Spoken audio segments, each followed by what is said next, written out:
प्रधानाचार्य और बच्चे बहुत सारे टाइम से देख रहे हैं, पीछे बैठे हुए हैं दिखने लिए, और ये लोग काफ़ी देर इंतज़ार करना पड़ा, उसके लिए क्षमा प्रार्थी है। हम लोगों के यहाँ घर में कुछ प्रोग्राम था, उसके चलते थोड़ा लेट हो गया आने में। और बहुत ज़्यादा एक पिता के होने पे दो तरह की क्षति होती है, एक पर्सनल क्षति होती है, एक सामाजिक क्षति होती है। पर्सनल क्षति तो जो है वो है, बट जो समाज की क्षति है उसको भरपाई करने के लिए हम लोग कोशिश तो करेंगे, बट ये पॉसिबल नहीं है। उनको मैच करना, उनकी चीज़ें जो उन्होंने समाज के लिए किया। जब हम उनकी देहांत हुआ तो मैं बनारस में, उन्होंने अपनी अंतिम सांस ली, तो मैं उस टाइम स्वेज कैनाल इजिप्ट में था, मिस्र, और करते करते हम पहुँचते पहुँचते गांव पे जब उनकी डेड बॉडी आई तब हम पहुँच पाए, और लोगों को इंतज़ार करना पड़ा।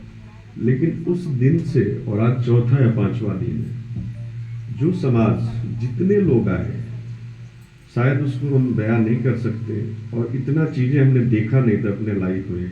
वो रोज़ बोलते थे कि तुम लोगों को जो समझ में आ रहा है कि हम समाज में रहते हैं, हमें फ़ोन हफ्ते में भी कर लें तो बहुत है, या तो हम करें, बट समाज में हम जानते हैं कि 10 लोग, 50 लोग, 100 लोगों को सुबह उठते ही फ़ोन करना, बात करना, पढ़ाना लिखाना, इलाज करना, सामाजिक कार्यों में जितना व्यस्तता उन्होंने दिखाया, हम लोगों को लगता था कि एक पर्सनल ज़िंदगी भी होनी चाहिए। लेकिन उन्होंने कहा कि ये चीज़ें तुम्हें आज मिले ना मिले, बाद में ज़रूर मिलेगा। आज 4 दिन में मेरे को नहीं पता कि कितने लोगों ने आके मेरे को बोला, चाहे घाट पे था या घर पे था, कि वो सबसे ज़्यादा मेरे को मानते थे।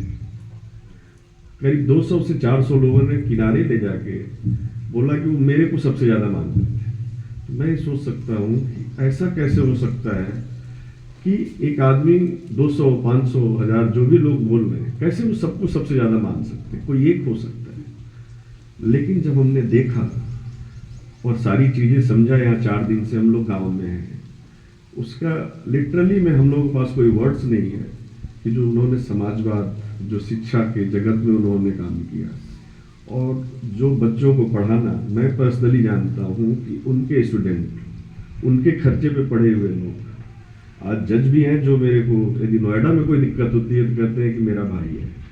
उनके पढ़ाए हुए लोग DM, SDM, बिजनेस एंटरप्रेन्योरशिप है उनके पास। तो वो चीज़ें शायद उनको हम लोग समझ नहीं पाए जब तक वो थे, बट आज 4 दिन में हमें इतना समझ में आ गया कि जो उन्होंने बनाया है, जो उन्होंने हम लोगों को छोड़ के गए, उस लिगेसी को हम बरकरार कर लें, वही हमारे लिए बड़ी बात है। बट मैच नहीं कर सकते। वो लिगेसी हमारे गांव, हमारे परिवार का अंतिम है, क्योंकि हमारे बड़े पिताजी तो बाहर रहते हैं, ही इज स्टिल देयर, वो 86, 87 के हैं।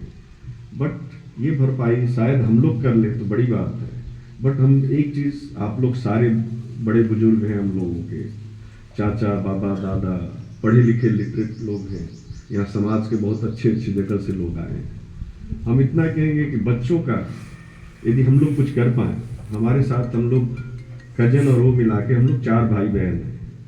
हम लोग देवलिया गर्ल्स स्कूल में, शांति कुंज हरिद्वार में हम लोग करीब 30-35 बच्चों को, अंधे बच्चों को खाना पीना, रहना, पढ़ाई लिखाई करते हैं। और भी जगहों पे समाज सेवा कर रहे हैं। यदि हम लोगों को बच्चों के लिए कुछ करने का मौका मिला तो हमें ये नहीं चाहिए कि हमें यहाँ आना है, करना है, मिलना है।